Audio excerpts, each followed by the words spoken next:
Andrew, I'm excited to speak to you about a very critical theme that plagues a lot of entrepreneurs as a major challenge. As we know, when they start their businesses, it becomes a passion project and they invest not only their time, their money, and as these businesses grow, a lot of their wealth tends to get tied into these institutions. And what we've often witnessed is that entrepreneurs might struggle to diversify their wealth and wealth creation strategies and often need some kind of assistance in this particular regard. Help us understand if RMB Ventures has any experience in this particular space. We have lots of experience in this space, and it's a it's a particular part of our business that we really enjoy because interacting with these founders and their passion for their business, etc., is super exciting for us. Mm-hmm. And how we help is typically what we find is that if we can find a solution for them where we take typically a significant non-controlling stake in the business, they can then take that capital and they can diversify their wealth elsewhere as they see fit. And then we partner with them, and we partner with them on a very exciting journey to take that business to the next level.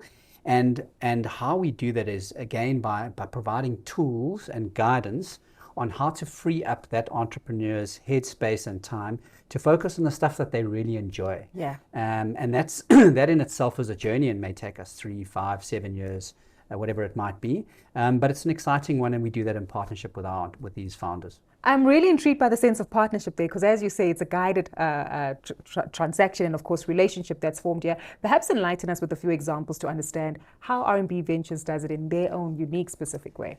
Sure. So let's give you an example of a business we invested in 2019, which was called Cargo Compass. Cargo Compass was founded by a brother-sister combination, and they built an extremely formidable logistics and freight forwarding business in South Africa.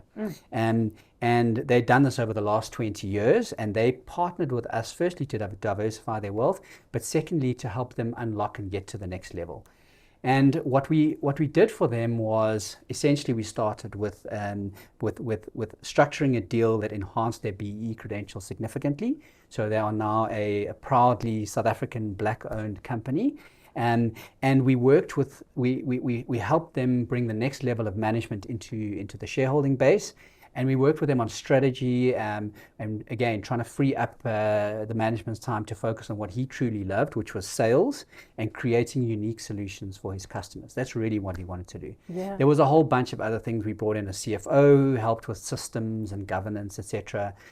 We helped them think about their target operating model and ultimately how to institutionalize their IP around this incredible business that they had. And here I was thinking that you're freeing up some cash just to make sure that they can buy their red fancy sports cars to enjoy on the weekend, but really speaks to both the passions of the individuals and, of course, enhancing the strategic value proposition of the business. Help us unpack a few more examples here that you could potentially share. Sure. So if I think about another one, we invested in a business called Bluff Meat Supply, which is a fairly well-known retail butchery chain down in KZN. This business had a 50-year track record, and what they were really good and passionate about was cutting meat and understanding how to truly provide a value for money offering. The way they ran their business historically made a lot of sense for them getting up to a certain point, but they got to the point where they really needed to think differently if they were going to grow, significantly from where they were. So what we did was, and that involved a number of things. So we had to think about changing their culture. We had to institutionalize this ability that they had to cut meat in the right way and provide value for money, etc. We had to bring in new systems. At the time, they had very unsophisticated management accounting systems. Now they have a data analyst that they hired from one of the big retailers. So really exciting journey. And we were invested in that business for the last 10 years. And to give an example of how our capital is patient, we intend to be invested in that business for at least another 5 years. Sure. And that's because the journey from here is just as exciting as it has been for the last 10 years. Creating unique, bespoke positions and, of course, propositions for businesses as well that speak to their needs. Quite phenomenal. That's it. Yeah. How can we help with them with their human capital needs? How can we help with incentive structures? How can we help with operating models? There's a whole bunch of guidance, and I guess using again our ecosystem of experts that we can bring to bear. What's the right solution for that company?